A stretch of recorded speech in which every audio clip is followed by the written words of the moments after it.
പത്തനംതിട്ട ചെറുകോൽപ്പുഴയിൽ കോൺഗ്രസ് നേതാവിന്റെ വിസ തട്ടിപ്പ്. കോൺഗ്രസ് നേതാവ് എം വർഗീസിന്റെ നേതൃത്വത്തിലാണ് തട്ടിപ്പ് നടന്നത്. മലേഷ്യയിൽ ജോലി തലപ്പെടുത്തി തരാമെന്ന് പറഞ്ഞാണ് തട്ടിപ്പ്. മനുഷ്യക്കടത്താണെന്നും ആരോപണമുണ്ട്. യുവാക്കളെ മലേഷ്യയിൽ എത്തിച്ച ശേഷം ശാരീരികവും മാനസികവുമായി പീഡിപ്പിച്ചു. വിവരങ്ങളുമായി ഇപ്പോൾ സുജു ടി ബാബു ചേരുന്നു. സുജു, കോൺഗ്രസിന്റെ നേതൃത്വത്തിലെ മറ്റൊരു വലിയ തട്ടിപ്പ്, വലിയ ആഴങ്ങളുള്ള തട്ടിപ്പാണിത്. കാരണം ഇതിനകത്ത് മനുഷ്യക്കടത്തുണ്ട്, പണം തട്ടിക്കുന്നുണ്ട്, ചതിക്കുന്നുണ്ട്, ഇങ്ങനെ നിരവധി ഘടകങ്ങളുണ്ട്. എന്തൊക്കെയാണ് ഇതിൻ്റെ വിവരങ്ങൾ? അജിംഷാദ, വലിയ തട്ടിപ്പെന്നാണ് നമ്മളിപ്പോൾ ഈ ചെറുകോൽപ്പുഴ എത്തുമ്പോൾ മനസ്സിലാക്കുന്നത്. കാരണം എൻ്റെ ഒപ്പം നിൽക്കുന്ന ആളുകൾ, അതിൽ പല ആളുകളുണ്ട്. ഒരാൾ ഇപ്പോൾ എൻ്റെ ഒപ്പം നിൽക്കുന്ന ഈ ചേട്ടൻ അവിടെ ചെന്ന മർദ്ദനമേറ്റ ആളാണ്. ഈ സമീപത്ത് നിൽക്കുന്ന ഇദ്ദേഹം പറയുന്നത് ഒരു ആട് ജീവിതത്തിന് സമാനമായാണ് മലേഷ്യയിൽ പണം കൊടുത്തു പോയ ശേഷം ഉണ്ടായത്. നമുക്ക് ആദ്യം നമ്മൾ സംസാരിക്കാൻ ആഗ്രഹിക്കുന്നത്, ഇപ്പോഴും മലേഷ്യയിൽ എൻ്റെ കൂടെ നിൽക്കുന്ന ഈ ഇരകളായവരാണോ ഈ നിലനിൽക്കുന്നത് ആകെയും? സുജു, അതിൽ ഇരകളായവരും അവരുടെ ബന്ധുക്കളുമാണ്. ഇരയായ രണ്ടാളുകൾ തൊട്ടപ്പുറത്തുണ്ട്, വാർഡ് മെമ്പറുണ്ട്. ഇപ്പോൾ ഈ നിൽക്കുന്ന എൻ്റെ ഒപ്പം നിൽക്കുന്ന അമ്മയുടെ മകൻ മലേഷ്യയിൽ ഇപ്പോഴുമുണ്ട്. അവിടെ മലേഷ്യയിൽ നിന്ന് അവിടെ പുറത്തിറങ്ങിയാൽ പോലീസ് പിടിക്കുന്ന സാഹചര്യം എന്നാണ് അമ്മ പറയുന്നത്. അമ്മയുടെ മകൻ ഇപ്പോഴും മലേഷ്യയിലാണോ? മലേഷ്യയിലാണ്. 1 വർഷം കഴിഞ്ഞു, 1.25 വർഷമായി പോയിട്ട്. ഇപ്പോൾ ആദ്യം ഇലക്ട്രീഷ്യൻ പണിക്ക് 1 മാസം കണ്ടുപോയി. അത് കഴിഞ്ഞ് പിന്നെ എന്തൊക്കെ പണിയെന്ന് എനിക്കറിയില്ല. ഇപ്പം അയ്യത്താണ്ട് കാട് പറിക്കുക, അങ്ങനെയൊക്കെയുള്ള കാര്യങ്ങൾ. പലയിടത്ത് ജോലി, എന്തിനും ശമ്പളം കൊടുക്കും. ഇപ്പോൾ തന്നെ 3-4 മാസത്തെ ശമ്പളം കിട്ടാനുണ്ട്. വല്ലപ്പോഴും ശമ്പളം കൊടുക്കുക, അത്രേ ഉള്ളൂ. വെളിയിലിറങ്ങാൻ ഒരു പനി വന്നാൽ ചികിത്സിക്കാൻ പോകാനോ നമുക്ക് വെളിയിലിറങ്ങി പോകാനൊന്നും പറ്റത്തില്ല. പോലീസ് പിടിക്കൊടുത്തു. അവിടെ പെർമിറ്റൊന്നും ഇല്ലല്ലോ. ജോ വിസ ഒന്നും കൊടുത്തല്ലല്ലോ കൊണ്ടുപോകുന്നത്. ഇവർ വിസ പോലും ഇല്ലാതെ ടിക്കറ്റ് എടുത്ത് വിടുക.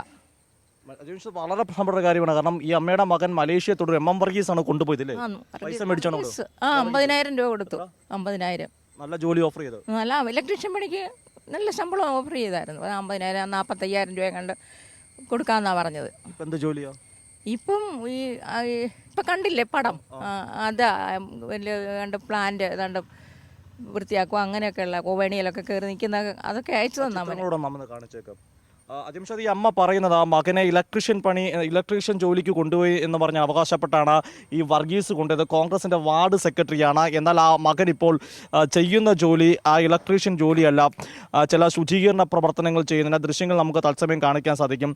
ഈ ശുചീകരണ ജോലിയാണ്. അത് എല്ലാ മാസവും കൃത്യമായി ശമ്പളം ലഭിക്കുന്നില്ല. ഒരു പനി വന്നാൽ ആശുപത്രിയിൽ പോലും പോകാൻ പറ്റാത്ത സാഹചര്യമാണ്.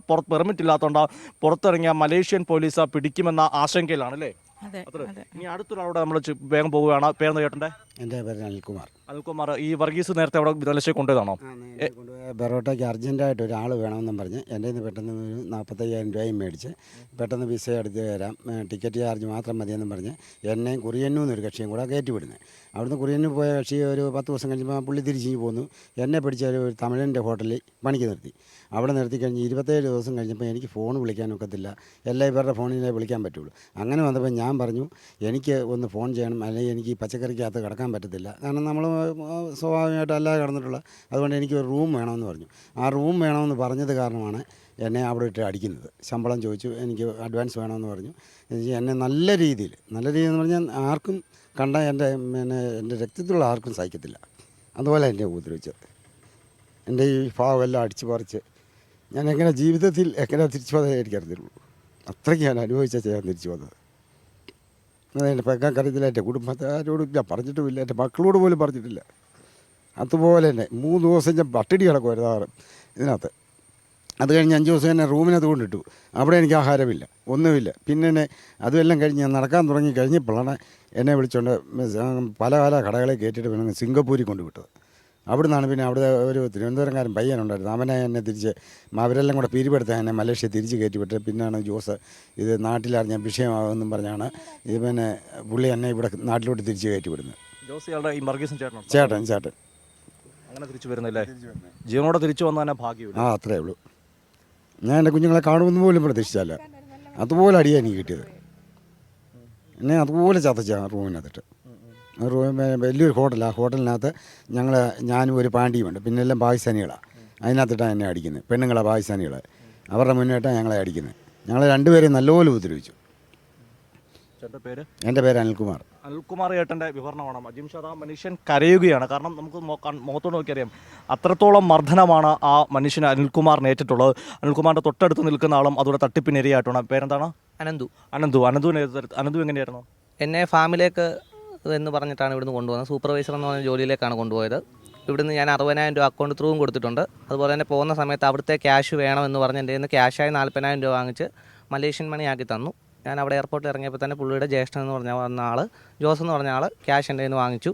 അതിനുശേഷം ഒരു 10-30 ഏക്കർ സ്ഥലത്തിന് നടുക്ക് ഒരു ചെറിയൊരു ഫാമിലേക്ക് എന്നെ കൊണ്ടുപോയി വിടുകയായിരുന്നു. പിന്നീട് അവർ തിരിഞ്ഞു പോലും നോക്കിയിട്ടില്ല. ഏകദേശം 22 ദിവസം, നരകതുല്യമായ 22 ദിവസം അവിടെ നിന്നതിന് ശേഷം ഞാൻ നാട്ടിലേക്ക് എൻ്റെ സ്വന്തം ക്യാഷ് മുടക്കി എൻ്റെ കൂട്ടുകാരെ നാട്ടിലേക്ക് കൊണ്ടുവരികയായിരുന്നു. ഈ ഫാമിൽ എന്തായിരുന്നു പണി? ഫാം അല്ലത്, അത് പറയാൻ പറ്റില്ല. ഞാൻ എൻ്റെ ഫോട്ടോസ് ഞാൻ കാണിച്ചു. ഇതാണ് അവിടുന്ന് എനിക്ക് കിട്ടിയ എൻ്റെ അനന്തുവില്ലേ പേരില്ലേ? എൻ്റെ പേര് അനന്തു. അനന്തു അവിടെ ജോലി ചെയ്യുമോ? അല്ല, ജോലി ചെയ്യുന്ന ചിത്രങ്ങളാണ് കാണുന്നത്. ഒരു ആടുജീവിതത്തിന് സമാനമായ അവസ്ഥ. എൻ്റെ കിച്ചണായിട്ട് തന്നിരുന്ന സ്ഥലമാണിത്. കിച്ചണായിട്ട് ഇതാണ് എൻ്റെ റൂം. അജിംഷാദ്, ആ ദൃശ്യങ്ങൾ നമ്മൾ നോക്കുക, ക്യാമറയിൽ കാണുന്ന ദൃശ്യങ്ങൾ. ആ റൂം എന്ന് പറയാൻ പറ്റില്ല, ഒരു ചെറിയൊരു ഷെഡ്. ഇവിടെയാണ് 22 ദിവസം അനന്തു കഴിച്ചുകൂട്ടിയെന്ന് പറയുമ്പോൾ അതിൻ്റെ ഭീകരാവസ്ഥ ഒന്ന് ആലോചിക്കുക. ഇവിടെ നിന്ന് കോൺഗ്രസിൻ്റെ വാർഡ് സെക്രട്ടറി കഴിക്കാൻ ആഹാരമോ ഇല്ലായിരുന്നു, കുടിക്കാൻ വെള്ളമില്ല, കഴിക്കാൻ ആഹാരമില്ല, മറ്റ് ആൾക്കാരുമായിട്ട് സഹകരണമില്ല. അവസാനം രക്ഷപ്പെട്ടു പോരുകയായിരുന്നു. ഒരു ആടുജീവിതം മറ്റേ കഥ. അതെ, അതിന് തുല്യമായിരുന്നു. ഏകദേശം 22 ദിവസം അനുഭവിച്ചത്. ഇത് കോൺഗ്രസിൻ്റെ വാർഡ് സെക്രട്ടറിയാണ്. കോൺഗ്രസ് നേതാക്കളൊപ്പമുള്ള ചിത്രങ്ങളും നമ്മൾ നൽകിയിട്ടുണ്ട്. അത്തരം ഒരു പ്രധാനപ്പെട്ട സ്ഥലത്ത് നിന്ന് രാഷ്ട്രീയ നേതാവാണ്. നാട്ടിൽ വന്നതിന് ശേഷം പുള്ളിയോട് ക്യാഷ് ചോദിച്ചായിരുന്നു. പുള്ളി അന്നേരം കോൺഗ്രസിൻ്റെ ആളാണ് എന്നുള്ള രീതിയിൽ ഭീഷണിപ്പെടുത്തുകയായിരുന്നു. അതുപോലെ അടുത്ത ജംഗ്ഷനിൽ എൻ്റെ അമ്മയ്ക്ക് ഒരു പച്ചക്കറി കടയുണ്ട്. പുള്ളിക്കാരൻ വൈകുന്നേരങ്ങളിൽ നടക്കാൻ പോകുന്ന സമയത്ത് ആ കടകളിൽ ചെന്നിട്ട് അമ്മയും ഭീഷണിപ്പെടുത്തുമായിരുന്നു. മകൻ ഇതുപോലെ കാശ് ചോദിക്കുന്നുണ്ട്, ഞാൻ കാശൊന്നും വാങ്ങിച്ചിട്ടില്ല, തരാൻ പറ്റില്ല എന്നുള്ള രീതിയിൽ അമ്മയും ഭീഷണിപ്പെടുത്തുകയായിരുന്നു. പക്ഷേ അതിൻ്റെ ഗൗരവം മനസ്സിലാക്കുന്നു. ഒന്നും അവിടെ കൊണ്ട് പറ്റിക്കുക മാത്രമല്ല, തിരിച്ച് പണം ചോദിക്കുമ്പോൾ അവിടെയും ഭീഷണിപ്പെടുത്തുകയാണ്. കോൺഗ്രസ് നേതാവ് എന്ന തലത്തിലാണ് ഭീഷണിപ്പെടുത്തുന്നത്. ചേട്ടൻ്റെ സഹോദരനാണോ? ഇപ്പോൾ അവിടെ ഉണ്ടോ? ഇല്ല, നാട്ടിലെത്തിയിട്ടുണ്ട്. അദ്ദേഹം ഒരു 18 മാസം അവിടെ ജോലി ചെയ്തു. ഇപ്പം നല്ല 90,000 രൂപ കൊടുത്തിട്ടാണ് പോയത്.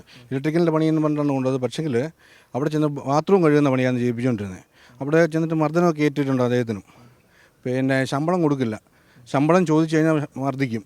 അങ്ങനെയൊക്കെയായിരുന്നു അവിടുത്തെ ഇടപാടുകൾ. അത് കഴിഞ്ഞിട്ട് ഇയാൾക്ക് പൈസ കൊടുത്തപ്പം നമ്മൾ റെഡി പൈസ ആയിട്ടാണ് കൊടുക്കുന്നത്. അപ്പോൾ ഞങ്ങളൊരു അക്കൗണ്ടിൽ തരാം, തൊട്ടടുത്ത് തന്നെ ഞങ്ങൾ താമസിക്കുന്നത്. അക്കൗണ്ടിൽ പൈസ കൊടുക്കാൻ വേണ്ട, അക്കൗണ്ട് വഴി വേണ്ട, അല്ലാതെ നന്നാവെന്ന് പറഞ്ഞു. ഈ അതുകൊണ്ടല്ല നെടുമ്പാശ്ശേരി എയർപോർട്ടിൽ കൊണ്ട് ഒരു ദിവസം അവനെ ഇടിപ്പിച്ചു. പിന്നെ രണ്ടാമത്തെ ദിവസം ടിക്കറ്റ് എടുത്ത് കൊടുത്ത് അവിടെ വിട്ടു. അവിടെ ചെന്ന് കഴിയുമ്പോഴാണ് സംഭവങ്ങൾ ഇങ്ങനെയല്ല. വിസിറ്റിംഗ് വിസയ്ക്കാണ് ചെല്ലുന്നത്. പിന്നീട് അവിടെ ചെന്നിട്ട് പെർമിറ്റ് കിട്ടുകയുള്ളൂ. പെർമിറ്റിന് നമ്മൾ 1 ലക്ഷം രൂപ കൊടുത്തെടുക്കണം. അങ്ങനെയൊക്കെയുള്ള ഒരുപാട് പീഡനങ്ങൾ സഹിച്ചു. അവിടെ നിന്ന് ഫോൺ വിളിക്കാൻ പറ്റില്ല, ഒരു മരുന്ന് ഈ അമ്മ പറഞ്ഞ പോലെ ഒരു ഹോസ്പിറ്റലിൽ പോകാൻ പറ്റില്ല. കാരണം പെർമിറ്റില്ലെങ്കിൽ പോലീസിനെ പുറത്തിറക്കാൻ പറ്റില്ല, പോലീസ് പിടിക്കും. നമ്മുടെ ഇവിടുത്തെ വ്യവസ്ഥയൊന്നും അല്ലല്ലോ. അങ്ങനെ ഒരുപാട് അനുഭവിച്ചു. ഇവിടെ എൻ്റെ അച്ഛൻ പോയിട്ട് 2 മാസം ശമ്പളം കൊടുക്കാണ്ടായിരുന്നു. സൈറ്റ് പൈസ വേണ്ട, ശമ്പളമെങ്കിലും കൊടുക്കുമെന്ന് പറയാൻ ചെന്നപ്പോൾ അച്ഛനെ ആ വീട്ടിൽ നിന്ന് അധിക്ഷേപിച്ച് ഇറക്കി വിട്ടു വീട്ടിൽ നിന്ന്. എന്നിട്ട് പോലും ഒന്നും പ്രതികരിച്ചിട്ടില്ല. കാരണം നമ്മുടെ അയലത്തുള്ളതല്ലേ, അയൽക്കാരല്ലേ എന്ന് വിചാരിച്ചിട്ട് മാത്രം.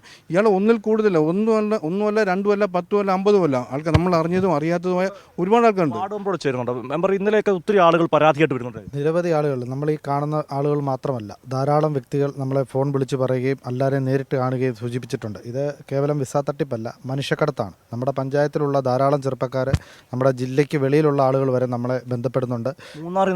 അതെ, മൂന്നാർ സ്വദേശികളുണ്ട്, അടിമാലി സ്വദേശികളുണ്ട്. അവർ പറയുന്നത് നല്ല ജോലി തരാമെന്നുള്ള വാഗ്ദാനം നൽകി അവരോട് അങ്ങോട്ട് ആവശ്യപ്പെട്ടിട്ടുണ്ട്. ഇവിടെയുള്ള സമീപപ്രദേശത്തെ വീടുകളിലൊക്കെ അങ്ങോട്ട് ആവശ്യപ്പെടും, മക്കളെ ഞങ്ങൾ കൊണ്ടുപോകാം എന്നുള്ള. അങ്ങനെ ഇവർ തട്ടിപ്പിനിരയായി പോയതാണ്.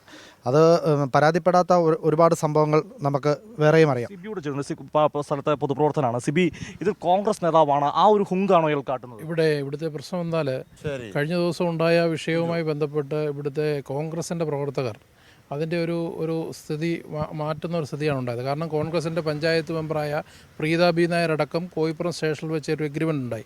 കഴിഞ്ഞ ദിവസം ഈ പറയുന്ന ഇടുക്കിയിലെ സ്വദേശികളിൽ നിന്ന് പണം വാങ്ങിയിട്ടുണ്ടെന്നും ആ പണം തിരികെ നൽകാമെന്നും പറഞ്ഞുകൊണ്ട് അവരുടെ കോൺഗ്രസിൻ്റെ പ്രവർത്തകർ നിന്നുകൊണ്ട് ഒരു എഗ്രിമെൻ്റ് ഉണ്ടാക്കി കോയിപ്പുറം സ്റ്റേഷനിൽ വെച്ച് ധാരണ ഉണ്ടാക്കിയ വിഷയമാണ്. അതെ, കോൺഗ്രസ് ഈ പ്രദേശത്തെ സാമ്പത്തിക തട്ടിപ്പിന് കൂട്ടു നിൽക്കുന്ന ആളുകളെ സംരക്ഷിക്കുകയും അതിൻ്റെ പങ്ക് പറ്റുകയും ചെയ്തിട്ടുണ്ട് എന്നുള്ളതാണ് ഇവിടുത്തെ ഗൗരവമായ വിഷയം. തീർച്ചയായിട്ടും വളരെ ഗൗരവമുള്ള വിഷയമാണ് അജിംഷാദ് ഇവർ ഉന്നയിക്കുന്നത്. കോൺഗ്രസ് നേതാക്കൾ ബാബുവാണ് അവിടുത്തെ ഇരകളുടെയും അവരുടെ ബന്ധുക്കളുടെയും പീഡനത്തിനിരയായവരുടെയും നേർസാക്ഷ്യം നമുക്ക് മുമ്പിൽ നൽകിയത്. എന്തായിരുന്നാലും കോൺഗ്രസ് നേതാവിൻ്റെ നേതൃത്വത്തിലുള്ള വലിയ തട്ടിപ്പ് ഇതാണ് പുറത്തെത്തുന്നത്. ഇതിൻ്റെ വിവരങ്ങളാണ് സുജു ടി ബാബു നൽകുന്നത്.